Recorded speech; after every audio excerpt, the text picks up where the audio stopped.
महाभारत में जब पांडवों को जीतने के लिए कर्ण ने तपस्या करनी शुरू कर दी, उस समय इंद्र भगवान जो देवताओं के राजा थे उनको बड़ा जो है इस तरह से चिंतित हो गए वो, क्योंकि वो भी पांडवों को जितना चाहते थे। तो इंद्र भगवान आते हैं। इंद्र भगवान आने के बाद में कर्ण के पास में जाते हैं और कर्ण से जो है इस तरह से और कवच और कुंडल उनसे मांग लेते हैं। ब्राह्मण का वेश धारण करते हैं और ब्राह्मण का वेश धारण करने के ऊपर कवच कुंडल मांग लेते हैं, जबकि सूर्य भगवान भी आकर के जो है उनको मना कर दिया था कर्ण को कि भाई कर्ण आप ये कवच कुंडल दे दोगे तो जो है आपके निश्चित हार होगी। लेकिन कर्ण ने कह दिया था कि नहीं, जो मेरे जो द्वार पर आ जाएगा उसको मैं जो है खाली हाथ नहीं लौटाऊंगा। इस तरह से मैंने ये मेरी प्रतिज्ञा है।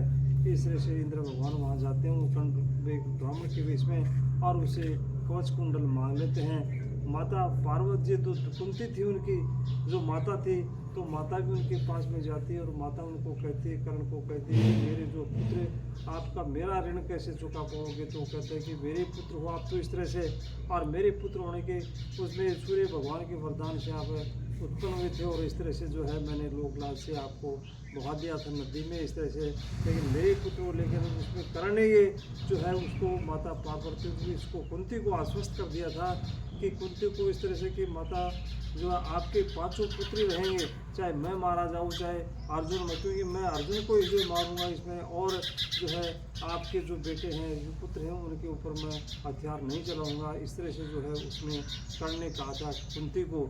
तो इस तरह से जब वो युद्ध में चले जाते हैं, युद्ध शुरू हो जाता है, तो युद्ध में कर्ण और अर्जुन का युद्ध होता है। तो युद्ध में एक दूसरे के ऊपर बाणों की बौछार करते हैं, बाण चलाते हैं।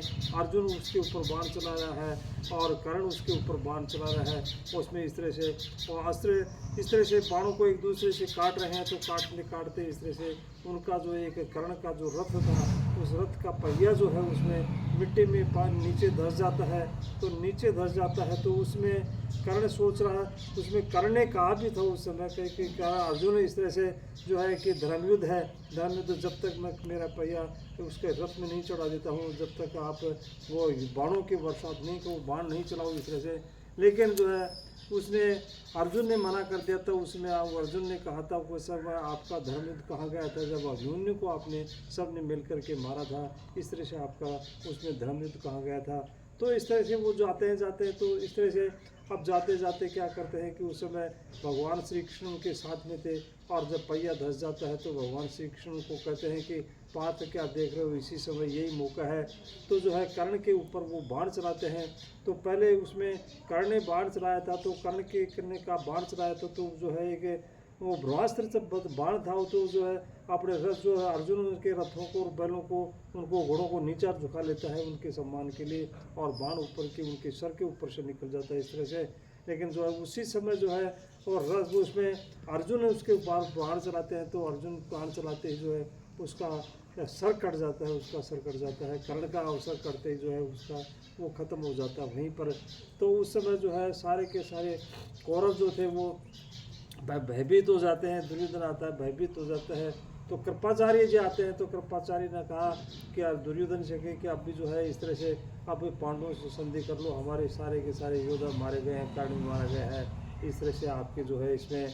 तो उसने कहा था कि नहीं, अभी तो आप बचे हुए हैं, कृपाचार्य से मामा शल्य बचा हुआ है। इस तरह से जो है दुर्योधन ने हार नहीं मानी थी और दुर्योधन उसमें बड़े लड़ने के लिए तैयार था। इस तरह से जो है महाभारत में जो है इस तरह से कर्ण का वध हुआ था, कर्ण मारा गया था।